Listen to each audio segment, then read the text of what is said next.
สวัสดีเจ้าคลิปนี้นะเจ้าเป็นคำในกำเมืองของเขานะเจ้ากำแรกเลยนะเจ้าก็คือคำว่าคดถวายแปลว่านั่งคัดสมาธิ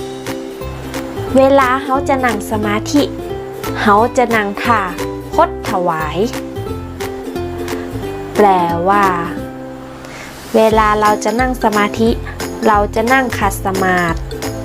นั่งซับขาไกง่อนแปลว่านั่งไขว่ห้างขนคิ้งลุกแปลว่าขนลุกขนพองอาการนี่นะเจ้าจะเกิดเมื่อเฮารู้สึกเสียวหรือกลัวขนคิ้งเฮาก็จะลุกขึ้นมาอย่างเวลาเฮากลัวผีเนาะเฮาก็จะรู้สึกว่าขนคิ้งเฮาลุกกายที่ไหนที่น่ากลั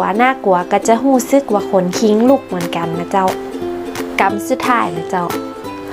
ขนหัวปุแปลว่าขนหัวลุกกำนี่นะเจ้าจะมีความรู้สึกกลัวมากกว่าขนคิ้งลุกนะเจ้าขนคิ้งลุกนี่แบบเสียวๆนะเจ้าแต่ถ้าเป็นขนหัวปุนี่คือกลัวเลยย่างไข่บางคนตีโดนผีหลอกก็จะขนหัวปุไปเลยนะเจ้า